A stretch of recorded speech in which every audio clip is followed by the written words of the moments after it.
All right, so today we're diving deep into sepsis care in Russia. It is. It looks like it's their latest clinical practice guidelines Yes. for sepsis.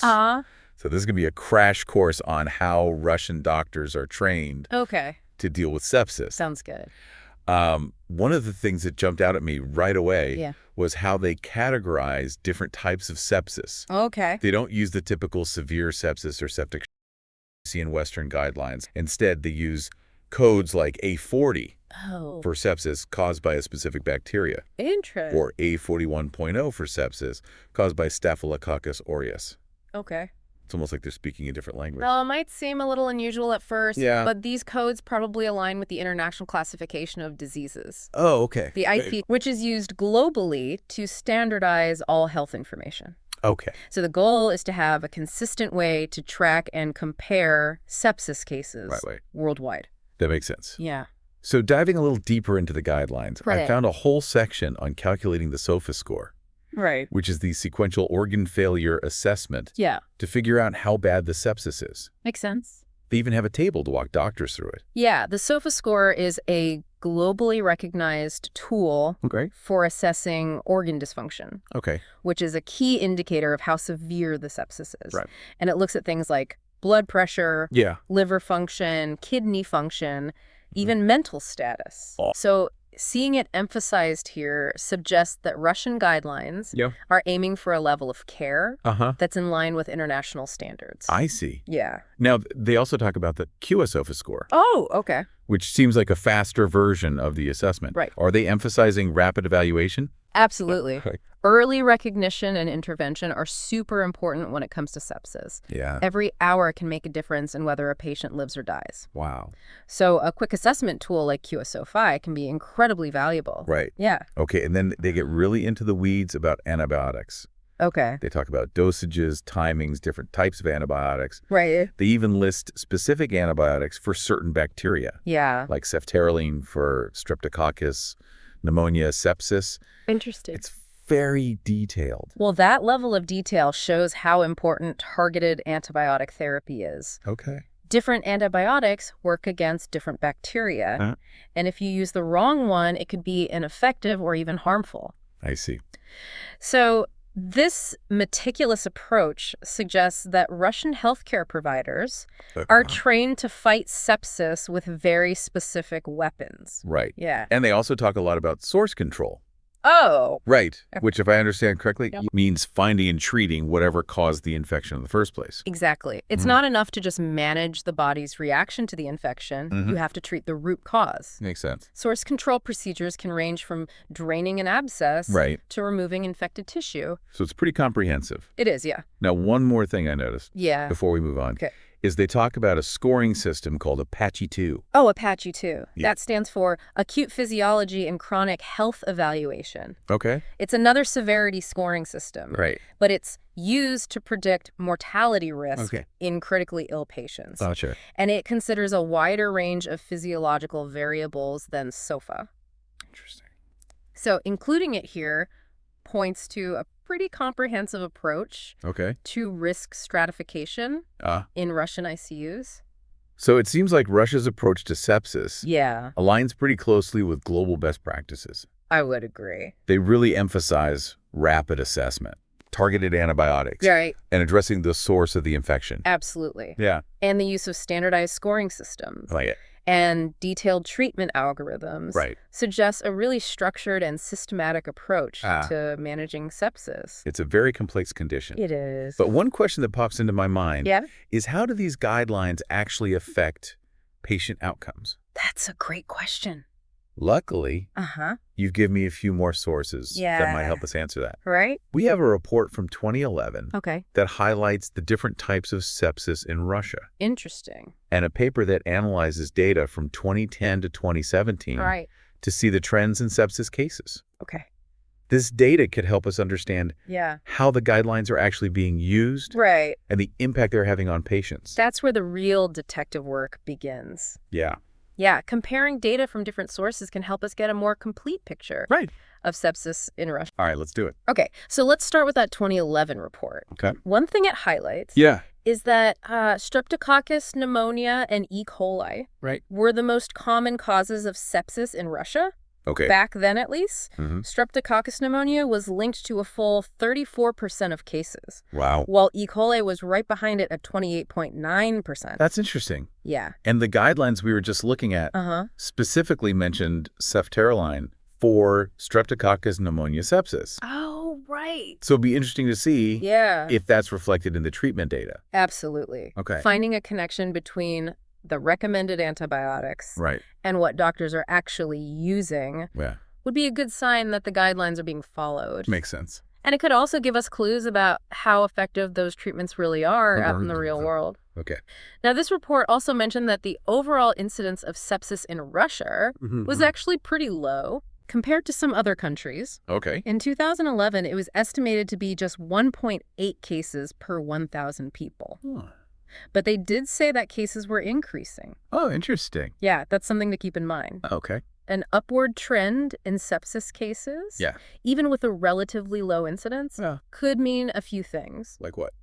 Well, it might mean that diagnosis and reporting are getting better, Okay. but it could also suggest that demographics are changing, Right. or maybe healthcare access is shifting, or even that bacterial resistance patterns are evolving. Wow. There's a lot to consider. Yeah, it's a piece of the puzzle that we need to look into further. Absolutely. And that's where the paper analyzing data from 2010 to 2017 comes in. Okay. It confirms that upward trend, Mm-hmm. showing that sepsis cases rose to 7.8 per 1,000 people by 2017. Wow. That's a big jump. It is. And this paper breaks down the data even further. Okay. It shows that Staphylococcus aureus sepsis specifically was becoming more common. An increase in Staphylococcus aureus sepsis is definitely worth noting. Yeah. Why is that?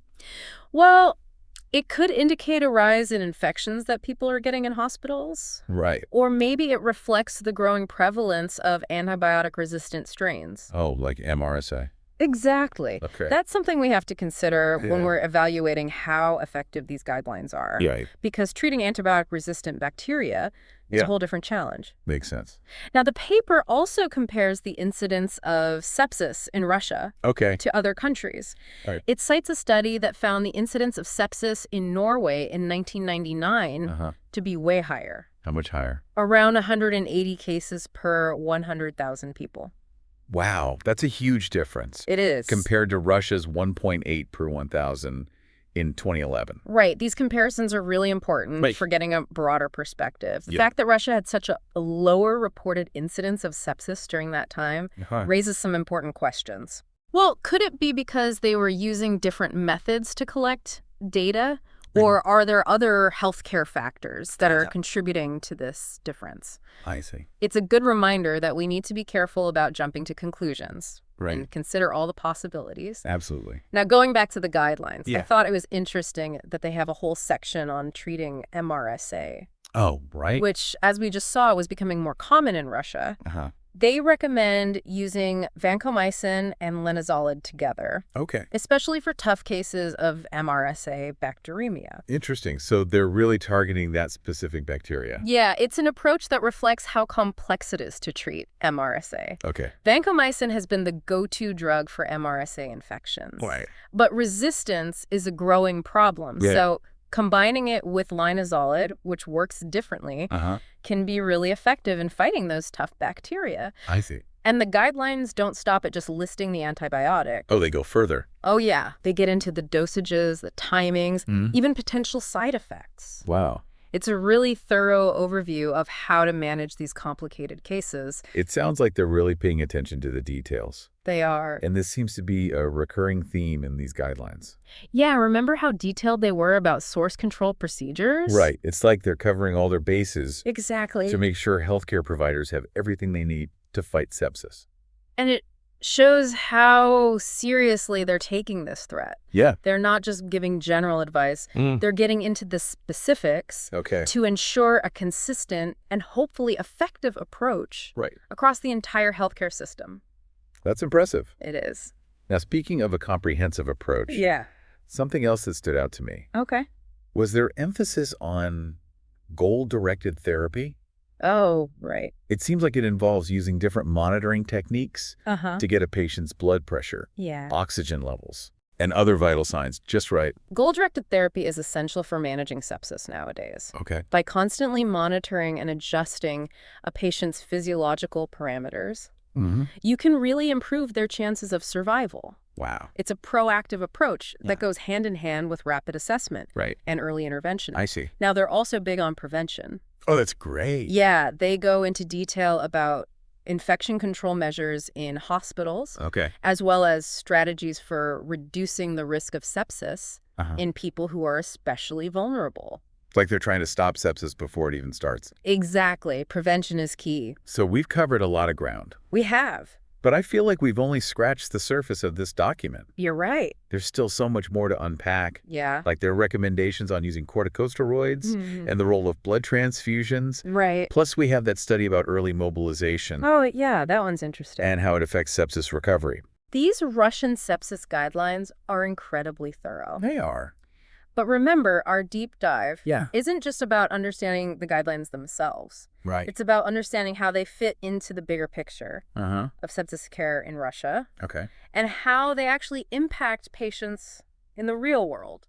Okay, I'm ready to keep exploring. Let's do it. So we know these guidelines are really detailed. Right. But let's look at some specifics. Okay. They have a really in-depth approach to managing abdominal sepsis. Yeah, when it comes to abdominal sepsis, the guidelines really emphasize imaging studies to figure out exactly where the infection is. Makes sense. And they also talk about a bunch of different surgical interventions, Oh, like what?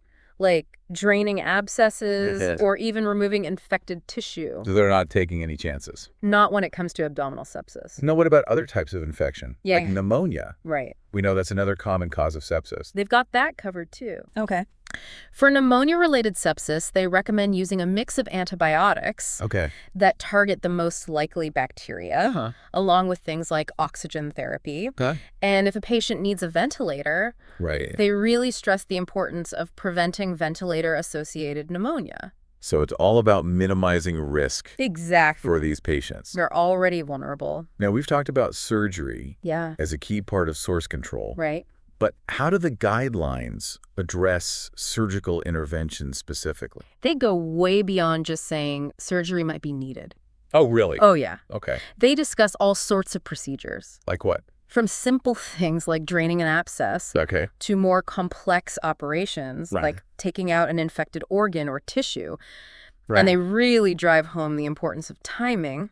If surgery is needed, it should happen ASA once they find the source of the infection. There's that urgency again. Well, yeah, delaying surgery just lets the infection spread and become more severe. That makes sense. Which obviously makes things worse for the patient. Yeah.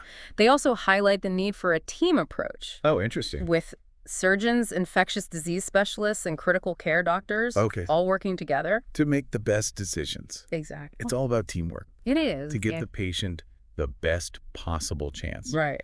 Now, before we wrap up this deep dive, I want to go back to prevention. Okay. We talk about infection control in hospitals. Right. But what other preventative measures do they recommend?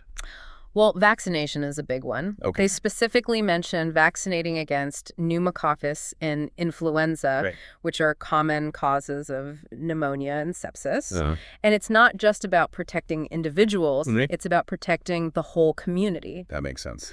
They also recommend educating people. About sepsis. Yeah, about the signs and symptoms. Okay. The more people know about it, the better they'll be able to spot it early. Yeah. And get help. Exactly.